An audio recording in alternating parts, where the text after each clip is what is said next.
Bienvenue sur Affermir ma foi, afin de ne plus être un enfant flottant et emporté à tout vent des doctrines par la tromperie des hommes. Ici, Jean Ndinsil. Que de conflits parmi les enfants de Dieu dans les ministères, dans les églises. Des conflits qui ne devraient pas être là parce que ce n'est pas digne. Ce n'est pas digne des enfants de Dieu. Il y a des causes à ces conflits. Et j'aimerais partager avec toi une des raisons de ces conflits. Et si tu es dans cette situation, j'espère que cette exhortation va t'aider et ça va changer ta vie et tu pourras à ton tour aussi aider les autres. 1 Corinthiens chapitre 3, verset 10. Selon la grâce de Dieu qui m'a été donnée, j'ai posé le fondement comme un sage architecte et un autre bâti dessus. Mais que chacun prenne garde à la manière dont il bâtit dessus. Avant de commenter, mon livre Affermir ma foi est encore disponible sur Amazon. Si tu n'étais pas au courant, j'ai publié ces livres cette année, un livre très édifiant si tu as à cœur ton développement spirituel. Partout au monde, tu peux t'en procurer sur Amazon pour t'enrichir sur le plan spirituel et soutenir mon ministère afin que je puisse continuer à produire d'autres livres qui vont édifier le peuple de Dieu et contribuer à l'avancement de l'œuvre de Dieu sur la terre. Selon la grâce de Dieu qui m'a été donnée. Cette exhortation, je l'ai intitulée « Contente-toi de ta grâce et reconnais celle des autres ». L'une des causes des conflits que nous avons au sein des ministères, dans nos églises, c'est cette mentalité de vouloir tout faire, de croire que Dieu nous a tout donné et lorsque nous voyons dans l'autre quelque chose qui n'est pas en nous, des fois ça suscite de la jalousie et nous commençons à nous combattre, à détester l'autre et à ne pas se soutenir pour faire le travail. Surtout ceux qui sont dans des positions de pasteurs et particulièrement ceux qui ont l'étiquette de visionnaire ou principal. Ouais, l'étiquette visionnaire ou principal. Visionnaire, c'est-à-dire ceux-là par qui l'église locale avait commencé. Ce vocabulaire, il est très fréquent dans les milieux chrétiens. Donc, quand vous entendez parler des pasteurs visionnaires, ça veut dire que c'est la personne qui a posé la première pierre. Malheureusement, les gens qui sont dans cette position, les visionnaires, très peu sont ceux qui ont la mentalité qu'avait l'apôtre Paul ici.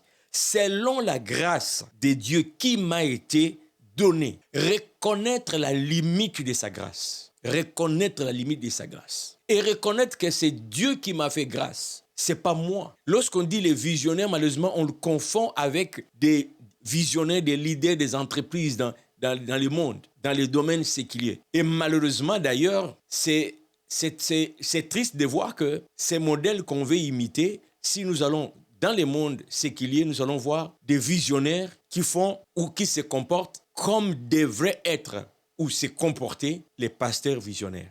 Prenez l'exemple de Bill Gates. Prenez l'exemple de Bill Gates, entre autres. Les gens de ces rangs par qui la grande compagnie avait commencé. À un moment donné, ils ne sont plus là. Dans la tête de l'entreprise, ils ont laissé à d'autres personnes. Et dans le monde occidental, j'aime beaucoup, je regarde ça souvent, les partis politiques. Là où je vis, je connais 2 ou 3 visionnaires qui ont donné naissance à des partis politiques.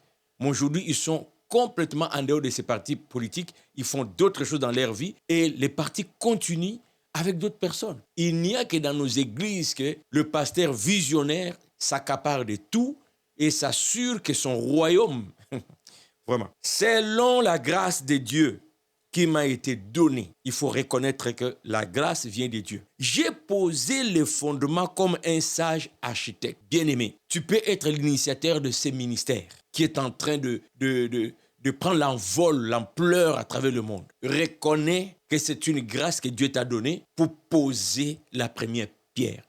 Et cela ne te donne pas, ne fait pas de toi le propriétaire de cette œuvre, de ces ministères. Du moins quand nous sommes dans les cadres des affaires de Dieu. C'est Dieu qui appelle, il équipe, il envoie pour une mission. Peut-être dans ton cas, tu as été l'initiateur. Dieu a commencé par toi.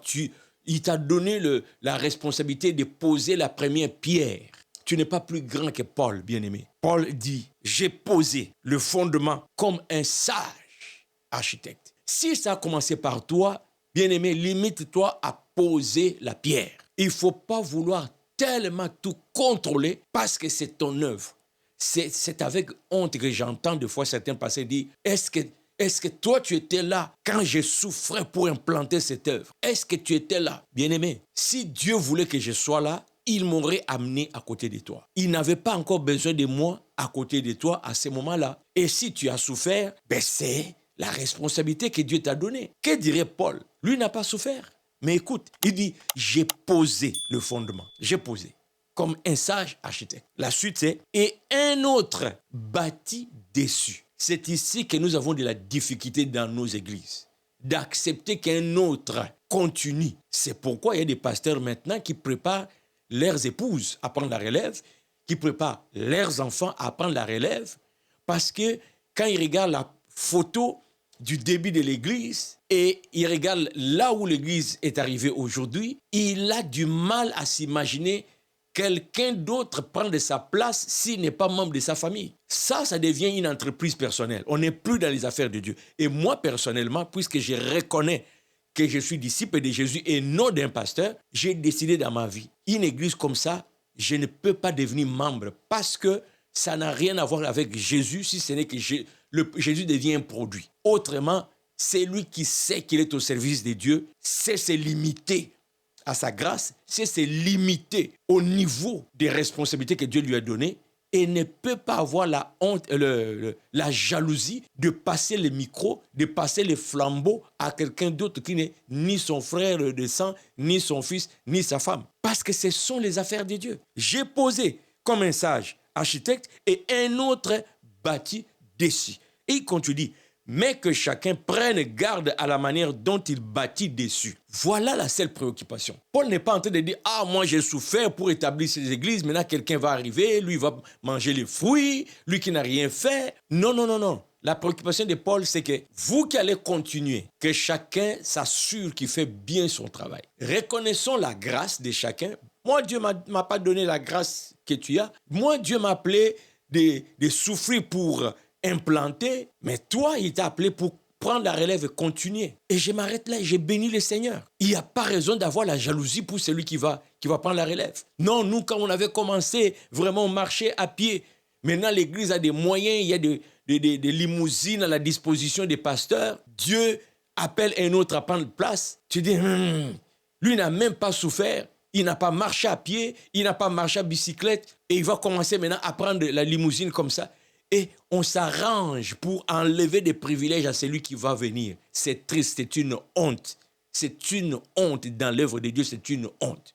Et ça veut dire qu'on n'est pas encore affermi. On n'est pas encore affermi. On n'a pas encore compris que ça, ce sont les affaires de Dieu. Chacun là où Dieu l'a placé, avec les limites. Dans le ministère, la chorale, ce n'est pas mon protocole. Bien-aimé, peut-être c'est toi qui avais organisé les ministères des protocoles. Au début, c'était en désordre.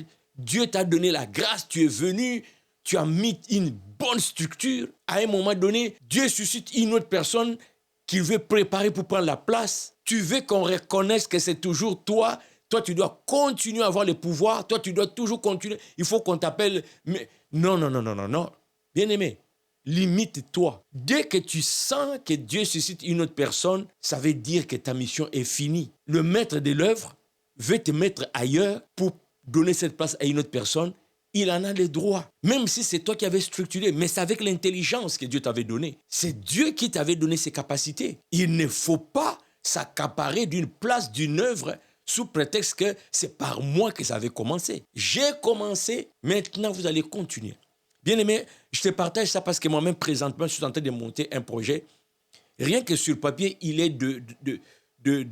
d'une envergure mondiale. Et je commence déjà à penser à m'Timothée. Comme Paul disait à Timothée, c'est que tu as appris de moi. Parce que je veux que cette œuvre que je veux commencer puisse continuer après moi. Donc, j'ai pris déjà, alors que rien n'est fait. J'ai pris Seigneur. Hier, on avait la prière avec mon épouse. Je disais, Seigneur, prépare-moi en Asie, en Europe, prépare-les déjà. Prépare-les déjà. Commence à travailler dans l'air.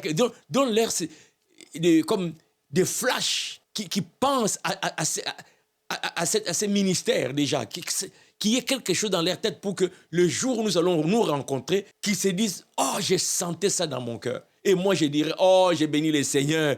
Voici la personne qui prépare. » Parce que je ne veux pas que ce que je vais lancer meure avec moi. Parce que je vois la gloire de Dieu dans ces ministères.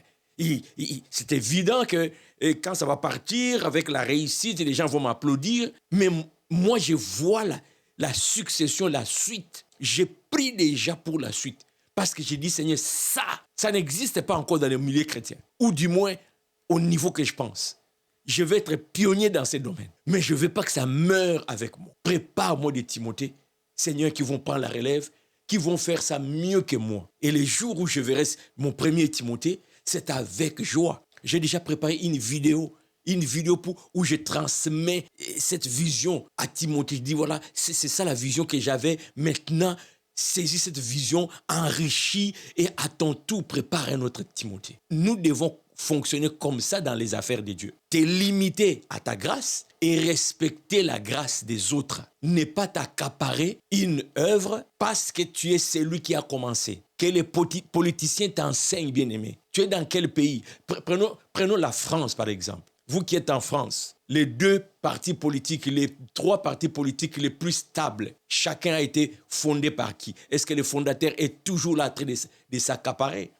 Moi, j'ai vu au Canada, nous avons le Parti libéral, nous avons le Parti conservateur. Mais les initiateurs de ces partis ne sont plus à la tête. Ils ont juste mis une structure qui continue d'être enrichie année après année, siècle après siècle. Pourquoi dans l'œuvre de Dieu, nous devons toujours dire c'est moi qui ai commencé, c'est moi qui ai commencé, c'est moi qui ai commencé. Et on veut avoir le contrôle jusqu'après la mort. C'est-à-dire, on place déjà des gens qui vont continuer comme si c'était nous-mêmes. Non pas des gens que Dieu a appelés, mais des gens que nous appelons parce que nous sommes conscients de notre vieillesse, nous sommes conscients de notre maladie, nous sommes conscients que nous allons mourir. Alors cette colère de voir quelqu'un d'autre jouir de ce que j'avais bâti, cette haine, cette jalousie de voir quelqu'un d'autre s'asseoir sur la chaise alors que lui n'a jamais coupé les arbres, ça fait que non. Et on ment au nom de Dieu en disant « Le Seigneur m'a dit de donner à tel. Le Seigneur m'a dit. » Le Seigneur n'a rien dit. C'est votre jalousie qui fait que vous ne voulez pas regarder en face ce que Dieu est en train d'appeler pour prendre la relève, lui, le maître de l'œuvre. Et c'est comme ça que nous avons des conflits dans nos églises. Il y a des ministères qui ne peuvent pas exceller. Il y a des gens qui se donnent des coups bas. Il y a des divisions dans l'église. Il y a les pro-pasteurs, les anti-pasteurs, les pro-directeurs de louanges, les anti, les pro-chefs de protocole, les anti. Tout ça parce que nous ne savons pas nous limiter à notre grâce et reconnaître celle des autres. Moi, je fais un effort avec ce texte de vraiment ne pas jalouser les autres. Ce que je n'ai pas, je n'ai pas. C'est Dieu qui donne, c'est le Saint-Esprit qui distribue. Que je me limite à ce que Dieu m'a donné, que ce soit bon, que ce soit meilleur. Comme Paul disait, j'ai posé les fondements comme un sage architecte. Frère, sœur, reconnais ce que tu as. Contente-toi de ton appel, fais le meilleur que tu peux faire. Si l'église avait commencé avec 2 personnes et que ton leadership a fait qu'aujourd'hui vous êtes 50 millions, bien aimé, ce n'est pas une raison pour que tu continues à t'accrocher sur cette chaise si Dieu veut placer quelqu'un d'autre. Apprécie l'appel de l'autre. Si c'est lui que Dieu veut élever pour continuer là où tu es arrivé, arrête de lui faire rappeler les débuts, non pas pour l'enseigner, mais parce que tu es jaloux. Rappelle-lui les débuts, comme Paul disait, que chacun prenne garde. Oui, rappelle-lui les débuts pour dire, bien-aimé, on a commencé par là pour arriver ici. Ce n'était pas facile. Maintenant, toi, tu dois faire mieux que nous. Fais attention à comment tu vas poursuivre.